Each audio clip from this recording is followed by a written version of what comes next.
자, 그러면 이제 우리가 뭘 해볼 거냐? 자, 우리가 이제 스프링이라는 걸 넘어가야 되는데, 스프링. 자, 그 전에 우리가 이제 어, 이 통캣으로 데이터베이스를 조회해서 가져오는 코드 한번 해볼까 해요. 데이터베이스를 조회해서. 제가 GitHub에는 올려놨고요. 자, 문서를 좀 보도록 하죠.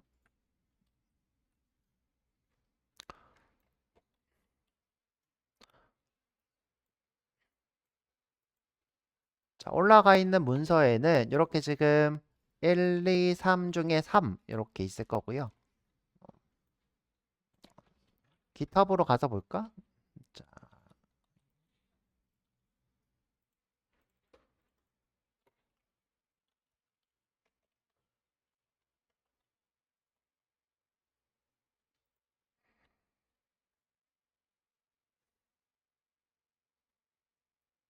오 마이 갓, 잠시만요.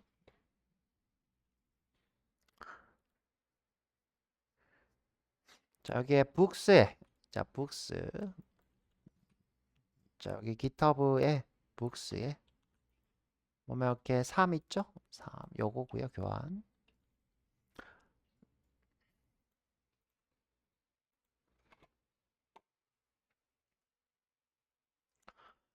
저희가 JDBC로 MVC라는 거를 하긴 했는데 사실 C는 안 하고 MV만 했어요. 이게 뭐냐면 저희가 이제 DB 커넥트라는 걸 만들어서 모델을 만들고 화면 뷰를 한 적이 있어요. 컨트롤러는 제거하고. 근데 이제 음, 우리가 DTO, DAO 이렇게 분리하는 거 했었는데 이거 이제 웹상에서 이 컨트롤러를 추가해서 이걸 이제 MVC라고 부릅니다. MVC. 자, 요거를 좀 간단히 보고 넘어가도록 할 거예요. 간단히 보고.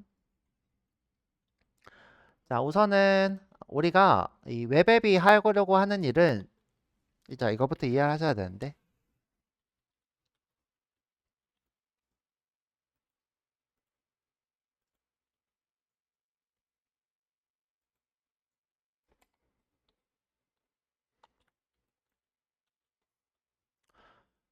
자, 우리가 매번 이렇게 하고 있는데.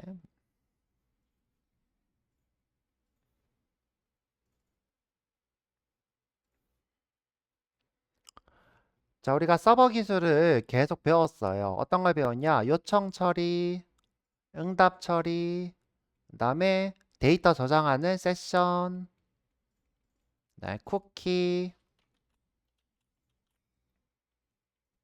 그다음에 마지막으로 어, 로컬 스토리지죠. 로컬. 자, 우리가 이제 응답할 때는 또 이런 것도 배웠죠. 그쵸? 어, 리다이렉트, 리다이렉트 이런 것도 배웠고요. 응답할 때 이제 쿠키 하는 법도 배웠고. 자, 근데 이제 이런 것들을 배운 이유가 뭐냐? 자, 우리가 이 브라우저에서 어떤 데이터를 요청을 하면 그 데이터만 이렇게 주는 게 아니라 우리가 이제 어떤 데이터를 데이터베이스에 처리한 후에 처리된 내역을 가져와서 그 내역을 응답하기를 기대하고 우리가 이 서버 언어를 배우고 있는 거예요. 자, 이런 우리가 데이터베이스에 접속해서 어떤 것을 응답하는 이런 것을 우리가 웹 앱이라고 합니다. 웹앱. 이런 웹앱을 어, 우리가 실행하는 서버를 웹앱 서버라 부르고요. 대표적으로 이제 우리가 톰캣을 배우고 있고요. 톰캣. 이전에 배웠던 거는 노드나 익스프레스 JS의 익스프레스를 배우고 있죠. 익스프레스를 배웠죠. 우리가 이제 노드.js를 배웠다 그러면 좀 그렇고 노드.js의 서버를 배웠다 이렇게 얘기하면 되고요. 서버. 노드.js는 꼭 서버가 아니어도 동작을 하니까 노드.js의 서버를 배웠다 이렇게 하는 게 맞고요. 자, 이런 것들을 우리가 웹앱 서버라 부르고요. 자, 이때 우리가 어떤 것을 처리하는 이런 리소스를 동적 리소스라 부른다 했어요. 그래서 이제 이 친구 서버를 웹앱 서버라고도 하는데 동적 서버라고도 부르죠. 동적 서버.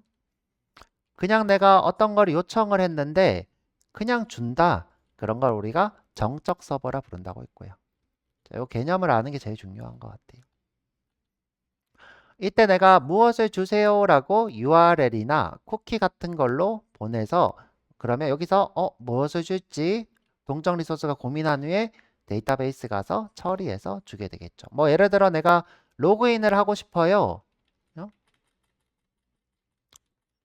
자, 로그인을 하고 싶어요. 그러면 어떤 정보를 줄 수 있을까요? 우리 서버한테 아이디랑 비밀번호를 줄 수 있겠죠? 아이디랑 비밀번호. 또는 우리가 이번에 또 배워본 게 뭐가 있어요?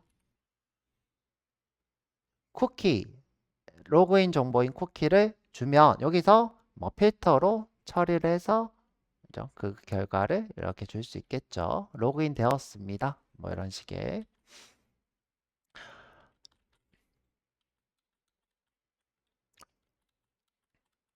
자, 또는 내가 그냥 홈에 들어갔는데 홈에 내 장바구니가 이렇게 떠 있으면 좋겠어요. 장바구니 이력이. 그러면 여기에 뭐가 들어가면 돼요? 쿠키. 장바구니 이력, 장바구니로 담아놨던 쿠키를 주면 이 화면단에 장바구니를 만들어서 이렇게 화면을 응답하면 되겠죠. 자, 또는 내가 이제 로그인을 하고 싶어서 다시 로그인으로 가볼게요. 내가 이제 로그인을 하고 싶어서 아이디랑 비밀번호를 보냈어요. 그러면 이 로그인에서는 어떤 일을 해야 되냐면 데이터베이스에 가서요. 데이터베이스에다가 이렇게 물어봐야 되죠. 너 혹시 저장되어 있니? 유저가? 자, 오랜만에 데이터베이스 보죠. 자, 유저가 있니? 이때 뭐예요? 아이디가 경민이고 and 비밀번호가 1, 2, 3, 4인 사람이 있니? 이렇게 물어봤어요. 그럼 여기 저장되어 있는 것들 중에 경민이 아이디가 경민이고 비밀번호가 1, 2, 3, 4인 게 있으면 있어 하고 주겠죠. 주면 화면단에다가 누구누구니 로그인을 만들어서 이렇게 응답을 하게 되겠죠. 자, 우리가 지금 현재 데이터베이스 처리는 싹 빼놓고 경민이랑 1, 2, 3, 4가 있는 전제로 로그인을 하고 있었죠.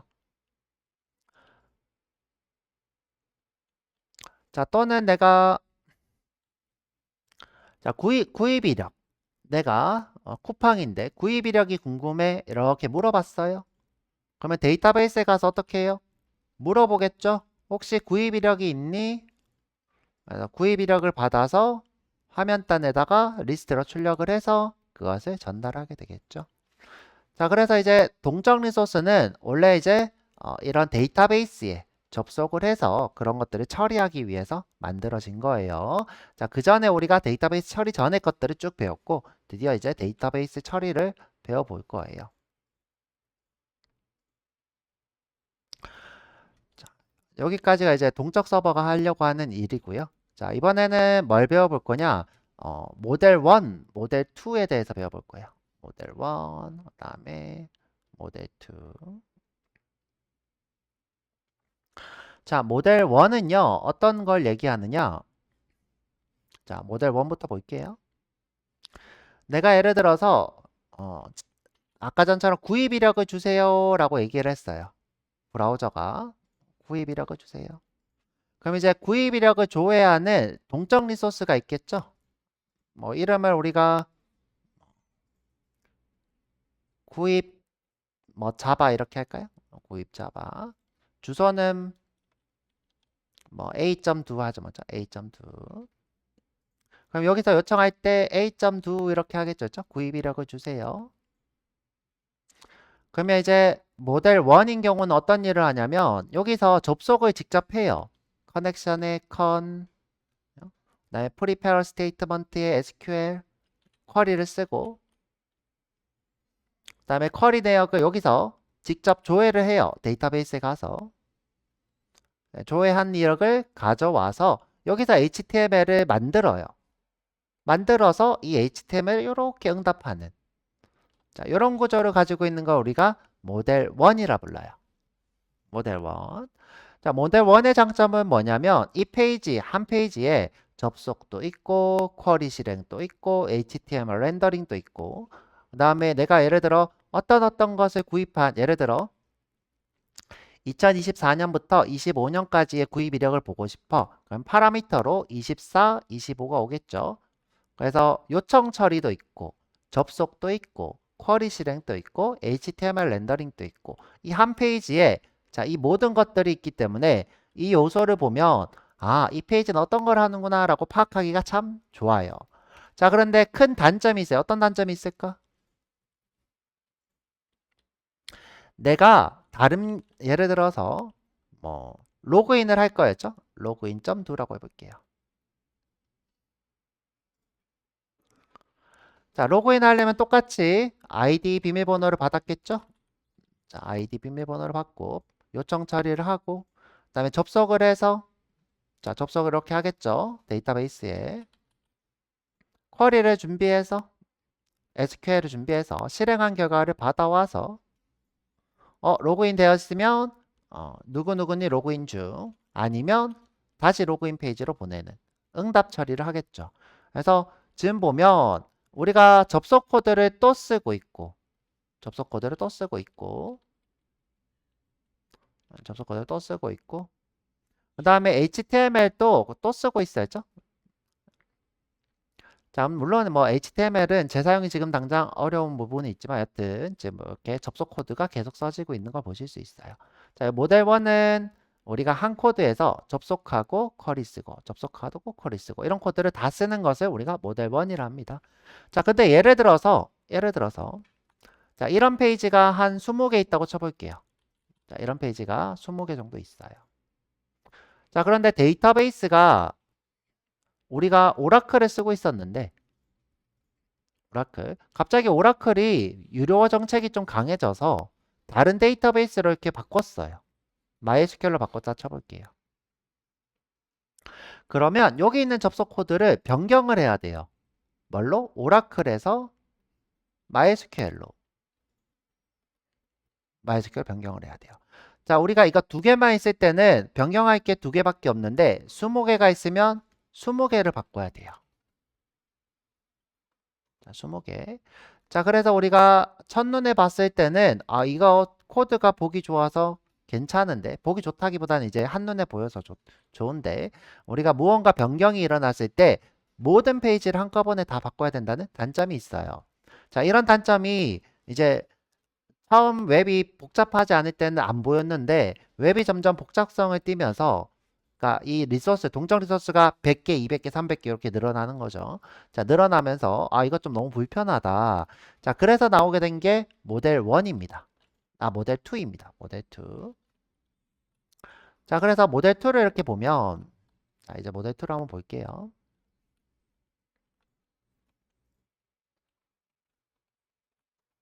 자, 이제는 모델 2를 볼 거예요.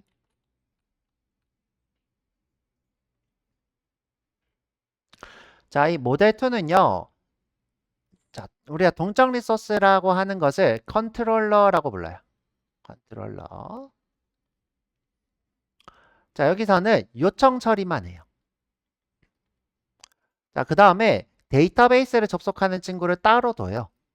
우리가 이거를 DB 커넥션이라 불러요.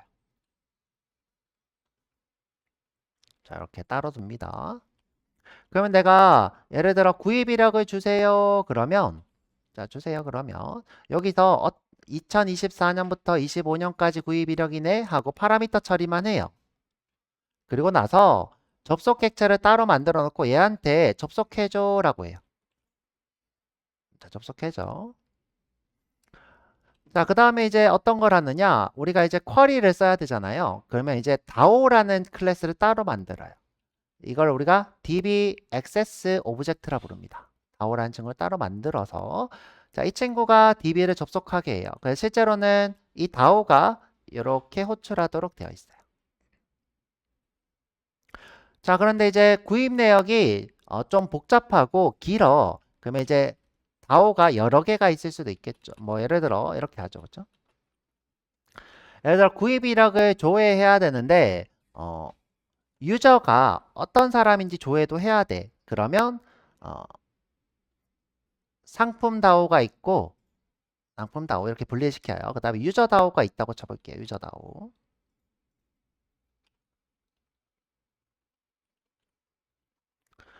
자, 어떤 유저가 어떤 상품을 조회하는지 두 개가 필요하다고 쳐볼게요. 그러니까 쿼리가 두 개인 거였죠. 음, 쿼리가 이제 유저를 조회하는 게 있고, 그 다음에 상품을 조회하는 게 있고, 이런 거예요. 그러면 여기서도 조회하고, 여기서도 조회하는데, 자, 이 두 개를 하나로 이렇게 묶어서, 자, 서비스라는 걸 하나 만들어요. 서비스. 서비스가 유저를 조회했다가 이 유저가 맞으면 상품을 조회하는 이런 식의 여러 개의 DB를 조회하는 어떤 비즈니스 로직을 만들어요. 비즈니스 로직이라는 거는 어떤 쿼리 하나하나가 아니라 하나의 비즈니스를 얘기하는 거고요. 어떤 행위. 우리가 보통 이제 트랜잭션 단위를 서비스 단위로 묶는다고 보시면 되고요. 그래서 여기서 유저도 조회하고 상품도 조회하고 그러면 어떻게 하느냐? 자, 얘가 접속을 한 후에 유저 정보를 조회하는 코드를 여기서 쓰고 상품 하는 거를 여기서 불러오고 자, 이거를 어떻게 하냐? 컨트롤러에 이렇게 전달을 해요. 전달. 그러면 컨트롤러가 자, 응답할 HTML을 포워드해서 최종적인 것을 만들어서 이렇게 줍니다. 자, 지금 구조적으로는 굉장히 복잡해 보이는데 이렇게 써놓으면 장점이 뭐냐? 내가 다른 로직을 또 만들었어요. 자, 다른 로직을. 아까 전처럼 이제 뭐 로그인을 할 거다. 그럼 여기서 이제 아이디랑 비밀번호 받아서 자, 여기 서비스 중에 로그인 서비스가 있는 거예요. 자, 로그인 서비스야 로그인 해줘. 그러면 유저 다오에 가서 자, 유저 다오가 유저 내역을 조회해서 가져와서 처리된 것을 응답해서 이렇게 로그인 되었어요? 아니었어요? 이렇게 얘기하는 거예요. 자, 이 DB 커넥션이 이렇게 DB랑 접속을 항상 하고 있고요. 자, 이렇게 해놓으면 구조적으로는 굉장히 복잡해지는데 장점이 뭐냐? 내가 예를 들어 데이터베이스가 바뀌었어. 그러면 이 DB 커넥션만 바꾸면 나머지가 다 바뀌게 돼요.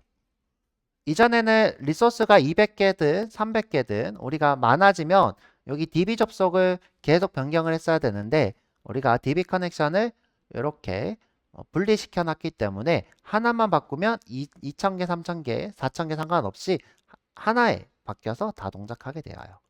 지금 현재 이렇게 우리가 로직을 분리하는 것을 뭐라고 하냐? 모델 2라고 불러요. 1에서 2로 진화했다 이런 뜻이죠. 자, 이때 요청과 응답 처리라는 것을 컨트롤러, 그다음에 DB 접속한 내역을 처리하는 것을 우리가 모델,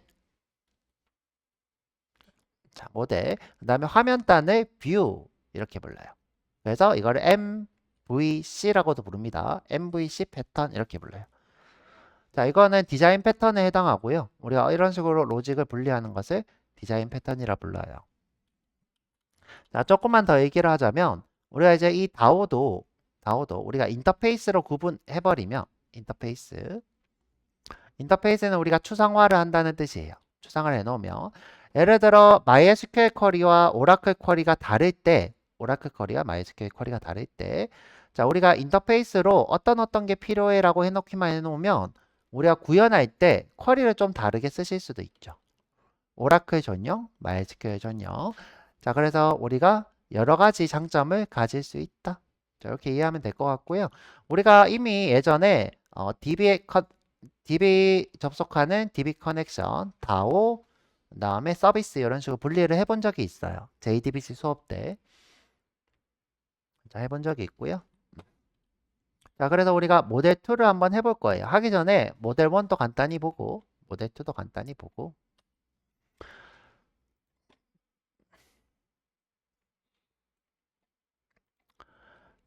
자, 저희가 최종적으로는 스프링이라는 친구로 이 MVC를 구현을 할 거기 때문에 길게 보지는 않고요. 간단하게 한번 보도록 하죠. 간단하게.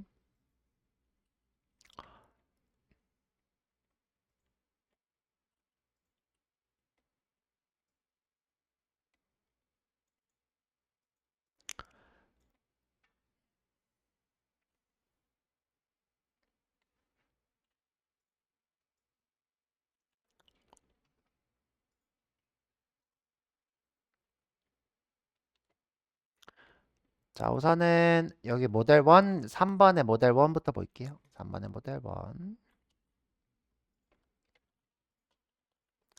자, 아까 얘기했던 것처럼 모든 요청과 데이터베이스 조회, 그 다음에 HTML 출력 이런 것들이 한 페이지에 있는 것을 우리가 모델 1이라 부릅니다.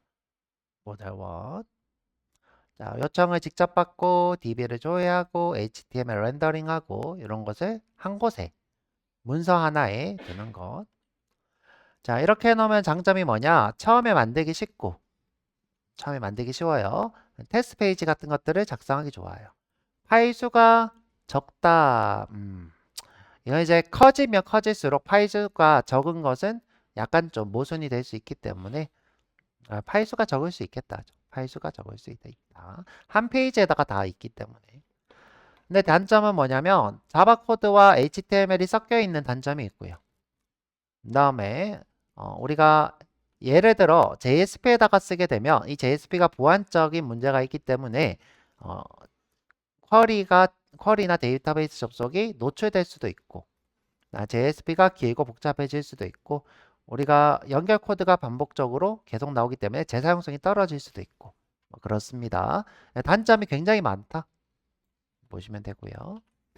제가 예시를 간단히 보면 자 여기 예시를 만들었습니다. 자 여기 보면 JSP죠. 이렇게 JSP가 되어 있고요. 자 여기 테이블로 부서를 조회하고 싶어요. 자 부서 조회. 자 그러면 오랜만에 이제 코드를 보는데 오랜만에 자 DB를 접속할 정보예요.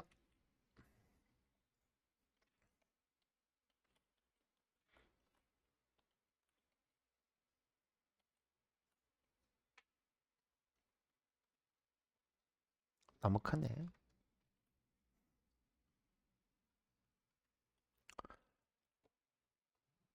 자, 이건 DB 접속 정보고요. 어디에 접속하겠다. 누가 비밀번호는 무엇이다. 다음에 접속할 쿼리. 자, select 조회하겠다. 요 내역을 하겠다. 어디에서? DPT로부터. 다음에 정렬은 DPT 노로. 자, 접속할 때 드라이버가 꼭 필요해요. 그래서 접속할 드라이버. 그 다음에 접속. 그 다음에 쿼리 실행. 쿼리 실행. 그 다음에 가져와서 이렇게 HTML로 출력하는 코드가 있죠. 자, 이런 게 우리가 모델 1이라 불러요. 우리가 간단한 로직에서는 상관이 없는 구조예요. 괜찮은 구조가 되겠죠. 근데 이게 복잡해지고 CSS도 들어오고 자바스크립트도 들어오고 코드가 복잡해지면 복잡해질수록 이런 코드가 있는 게 불편해질 수 있죠. 자, 예를 들어서 자, 우리가 회사가 이렇게 모델 1으로 써져 있는데 프론트엔드 개발자가 들어왔어요. 우리 회사에 프론트엔드 개발자가 들어왔어요. 자, 이 사람은 여기에 화면을 꾸미는 친구예요. 화면 HTML을 꾸미는 친구예요. 자, 그런데 이곳에 데이터베이스 접속 내역이 있네요. 프론트엔드 개발자가 여기를 수정하거나 아니면 이것들을 뭐 보실 수도 있는 거죠. 보거나 이렇게 수정할 수 있죠.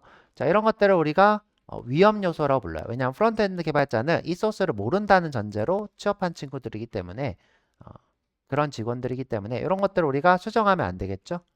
자, 그런데 이런 것들을 수정할 수 있도록 이렇게 오픈이 돼 있죠. 자바와 HTML이 분리가 안 돼 있는 거죠. 뷰와 자바 코드, 백엔드 코드가 분리가 안 돼 있는 구조가 되어 있습니다.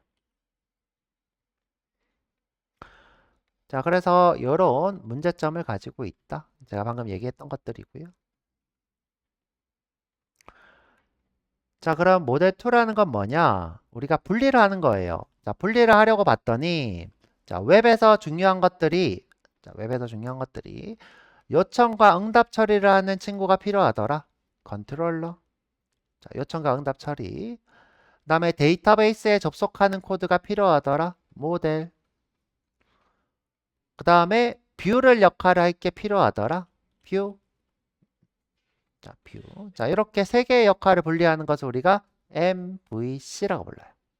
MVC. 요거를 우리가 모델 2라고 해요. M은 어디서 왔냐? 모델. 뷰는 뷰, V, C는 C 여기서 왔어요. 그래서 MVC, MVC를 모델 2라고 하고요. 요건 디자인 패턴이에요. 자, 디자인 패턴이 뭐라고 불렀죠? 어떤 코드 구조로 기능을 만들어내는 것을 우리가 디자인 패턴이라 불렀어요. 자, 우리가 이렇게 분리함으로써 기능을 하나 만들어낸 거죠. 자, 이렇게 했더니 장점이 뭐냐? 우리가 분리를 시켜놔서 자, 재사용성이 높다는 거예요. 재사용성. 예를 들어 이제 유저 조회가 있다. 어떤 페이지에. 그러면 다른 페이지에서도 유저 조회를 할 때 모델에서 조회하면 되고요. 내가 직접 구현할 필요 없이 조회만 하면 되는 거죠. 그러면 중복 코드를 제거하실 수 있는 거죠. 똑같은 코드가 없는 거. 자, 그래서 우리가 프로그래밍 할 때 제일 중요한 게 중복 코드 제거라고 보시면 되고요. 그 다음에 재사용성을 항상 생각해야 됩니다. 우리가 이제 모델 2를 해야 되는 가장 큰 이유가 또 AI한테도 있어요. AI. 이게 무슨 말이냐면 AI가 습관적으로 어떤 일을 하냐? 중복 코드를 만들어요. 내가 예를 들어서 어떤 기능을 만들어줘 그러면 일반적으로 AI는 모델 1을 기준으로 만들어요. 모델 1. 그럼 어떤 일을 하게 되냐면 여기서 만들었던 코드가 여기에도 있고 여기서 만들었던 코드가 여기에도 있고 자, 이런 식으로 AI는 했던 코드를 계속 하지 않고 계속 쓰게 되는 버릇이 있습니다. 자, 이럴 때 우리가 처음부터 AI한테 하네스를 하나 주는 거예요. 우리가 컨텍스트라 부르죠. MD라고 해야 될까요? MD. 우리가 이제 처음에 배울 때 MD라고 불렀어요. MD. 우리가 이제 가이드라는 문서를 쓰게 되면 이 AI가 항상 이 가이드라인을 지키면서 쓰게 됩니다. 이때 이제 우리가 이 강아지가 이제 목줄을 채워서 다니죠. 이런 걸 이제 우리가 하네스라고 부르기로 했어요. 하네스. 어떤 규칙을 만드는 거죠. 규칙을 만들 때 중복 코드는 최대한 배제해. 이렇게 하는 것보다 어떻게 해요? 모델 2를 써서 개발해. 이렇게 하면 처음부터 분리된 코드를 쓰고 이 코드를 호출해서 쓰는 형식으로 바꾸겠죠. 그래서 우리가 이 모델 2라는 것이 AI 시대 때는 더 중요하더라. 이렇게 중복된 코드 쓰면 뭐가 불편해요? 불편한 게 이 AI가 예를 들어 제 가장 중요한 게 토큰이라는 걸 소모하죠. 토큰. 이 토큰을 소모할 때 코드가 길어지면 길어질수록 토큰의 사용량이 많아져요. 내가 이 코드들을 AI한테 분석시키잖아요. 그러면 같은 코드니까 분석 안 하겠지가 아니라 같은 코드라도 중복돼 있어도 분석을 해요. 그런데 이걸 하나로 모아놓으면 코드가 짧아지겠죠. 짧아지니까 AI 입장에서는 토큰 수가 줄어드는 역할을 하게 되죠. 자, 또 다른 역할도 있어요. 자, 또 다른 역할은 뭐냐면 컨텍스트가 짧아져요. 똑같은 말 아니에요? 자, 똑같은 말인데 장점이 있어요. 어떤 장점이 있냐? AI가 이 컨텍스트라는 건 이제 우리가 요청할 때 어떤 내용을 바꿔줘. 어떤 내용이야? 너가 분석해줘. 이런 걸 우리가 컨텍스트라 불러요. 그러니까 내가 요청한 내역을 컨텍스트라 부르죠. 자, 이런 것들이 너무 길면 AI가 성능이 떨어져요. 너무 긴 내용을 하면 어떻게 되냐? 내가 일을 하다가 게을러져요. AI는 스스로 잘하고 있다라고 생각하게 하는 약간 자기 합리화를 하는 경향이 있어요. 그래서 일을 하다가 어떻게 하냐면 너무 길어지니까 내가 좀 잘하고 있으니까 대충 이렇게 얼버무리고 일을 하는 경향이 있단 말이에요. 그래서 우리가 컨텍스트를 줄임으로써 AI가 일을 더 명확하게 하게 되고 긴 일을 하다 보면 일을 조금 본인이 잘하고 있다라고 인식하게 하는 것들을 좀 막을 수 있는 거죠. 그래서 우리가 모델 2라는 것을 꼭 쓰고 작업을 하는 게 좋더라. 시키실 때는 아예 처음부터 가이드로 하네스로 나는 모델 2로 작업을 할 거야 라고 하는 게 가장 좋고요.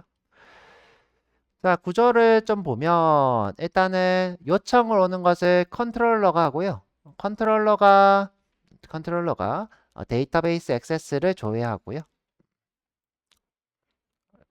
자, 보통 이제 데이터베이스 액세스를 하기보다는 서비스에서 데이터베이스 액세스를 조회하고요. 이 중간에 하나 빠졌네요. 자, 그 다음에 이 내역을 가져와서 이 컨트롤러가 뷰를 응답하도록 이렇게 되어 있어요. 예, 그림이 이렇게 되어 있는데 심플하게. 자, 그렇게 되어 있고요. 오늘 이제 간단하게 부서 조회를 한번 해볼 거고요. 부서 조회. 음, 부서 조회. 뭐 나머지들을 여러분들이 해보면 좋은데 지금 현재 여기 모델 2네였죠? 모델 2. DB 접속도 있고 예, 컨트롤러도 있고 저희가 이제 DB 접속하려면 이렇게 데이터베이스를 조회하는 드라이버가 필요합니다. 우리가 이제 MySQL을 접속하고 싶으면 MySQL 드라이버, 오라클을 접속하고 싶으면 오라클 드라이버 이게 필요하고요. 그 다음에 이게 만들어져 있어야 되겠죠? 우리는 이미 만들어져 있고요. 자, 우리는 이미 만들어져 있고 도커를 키셔야 되겠죠? 수업 따라 오려면 도커. 자, 도커를 미리 키시고 자, 여기 오라클 키시고 좀 이따가 이거 오라클 접속되어 있는 것도 잘 확인해 볼게요. 자, 여기 키시고 자, 우리 배웠던 싱글톤도 구현을 해야 되겠죠? 싱글톤 빠르게 한번 해보죠. 싱글톤을 하게 되면 우리가 접속을 유지한 채로 작업을 하실 수 있죠. 접속을 유지한 채로. 먼저 이제 커넥션 풀을 쓰는 게 제일 좋은데 지금은 커넥션 풀이 아니라 일반적인 접속으로 되어 있고요. 그냥 심플하게 빨리 해봅시다. 커넥션 풀보다는 아주 심플하게. 그다음에 데이터를 주고받으려면 DTO가 필요해서 DTO도 있고요. 데이터 전송하는 빈 객체가 될 거고요. 그다음에 DB를 접속해서 실제로 쿼리를 쓰는 여기 보면 쿼리를 이렇게 쓰고 있죠.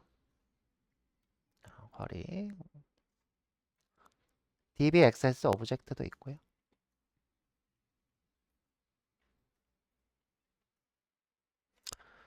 자, 그래서 간단하게 부서 조회 하는 것을 모델 1으로 보고 요거를 모델 2로 한번 바꿔보도록 하죠. 서비스 단을 만드는 게 좋은데 지금은 이제 그런 건 없네요. 자, 오랜만에 이제 모델 2를 오랜만이죠. 오랜만에 한번 해보도록 할 거예요. 자, 요 교환이 있으니까 쭉 한번 따라 해보시면 좋을 것 같고요. 쭉 한번. 자, 그래서 지금 시간이 애매하니까 쉬었다 와서 한번 구현해 봅시다.